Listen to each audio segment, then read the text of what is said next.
আসসালামু আলাইকুম। বিসমিল্লাহির রহমানির রহিম। প্রিয় দর্শক, আশা করি সব ভালো আছেন, সুস্থ আছেন, সুন্দর আছেন। আপনার কাছে 1 কোটি টাকা আছে, বলতো আপনি কী করবেন? ফ্ল্যাট কিনবেন না জমি কিনবেন? সিদ্ধান্ত আপনার। আজ থেকে 5 বছর আগে আপনি একটা ফ্ল্যাট কিনে রাখছেন 1 কোটি টাকা। সেটা ভাড়া পাবেন কত? টাকা কিন্তু 1 কোটি। দেখেন, বিশ্বের বিদেশে যে দেশগুলো আছে সেখানে যদি আপনি 1 কোটি টাকার একটা ফ্ল্যাট কিনেন, সেখানে আপনি ভাড়া পাবেন কম হলেও 1.5, 2 বা 2.5 লক্ষ টাকা ইজিলি। আর আমাদের বাংলাদেশে যদি আপনি ওই 1 কোটি টাকা ফ্ল্যাট কিনেন, কত 40 থেকে 50, 60 পাবনি কিনা সন্দেহ আছে। হ্যাঁ, তবে বাণিজ্যিক এলাকা বাদ দিয়ে, যেগুলো অফিস আদালত সেগুলো বাদ দিয়ে বলতেছি, যে আবাসিক এলাকার কথা বলতেছি, সেখানে কিন্তু আপনার ফ্ল্যাটে ভাড়া ওরকম পাবেন 40 থেকে 50 বা 60 হাজার টাকার উপরে, কিন্তু না। এখানে কিন্তু একটা পার্থক্য আছে।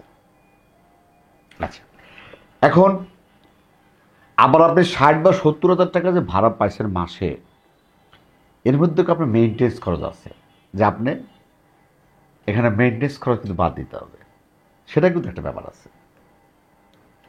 তারপরেও যদি আমি মনে করি, যদি আপনি 1 কোটি টাকার ফ্ল্যাট আজ থেকে 5 বছর আগে ক্রয় করে থাকেন, সেখানে আজকে কত 1.5 কোটি টাকা হয়েছে আপনার সেটার দাম, মনে হয় তার বেশি না।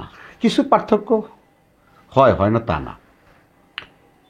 এখন আপনি যদি ওই 5 বছর আগে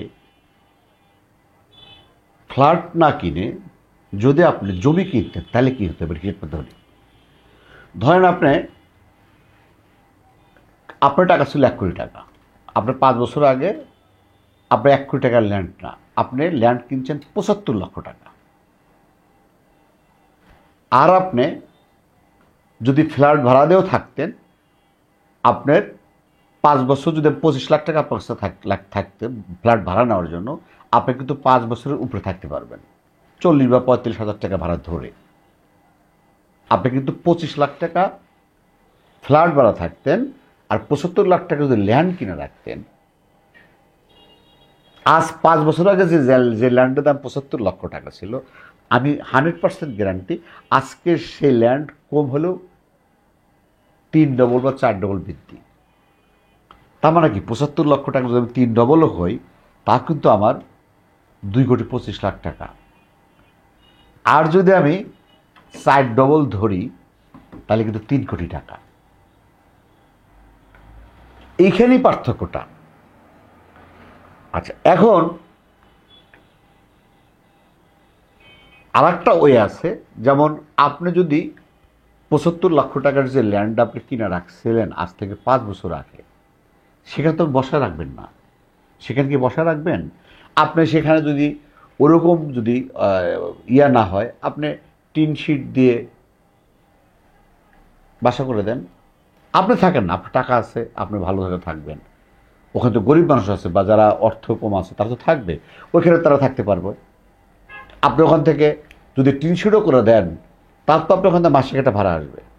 যাই আসুক, মাসিক একটা ভাড়াও আপনি আসলো, প্লাস আপনি যদি বিল্ডিং করে দিতে পারেন বা চারদিক অল করে উপরে টিন শিট করে করে দিতেন, তাও চিন্তা করেন আপনি মাসে যদি ওখান থেকে আপনার যদি নাও হলেও যদি আপনার 10,000 টাকা ভাড়া আসতো, কত টাকা হয়তো আপনার? মাসে যদি 10,000 টাকা হয়, তাহলে মাসে 10,000 টাকা হলে কত হয় দেখেন, মাসে যদি আপনার, তা তো 6 লাখ টাকা আসতো। এটা সিম্পল হিসাব কথা বলতেছে।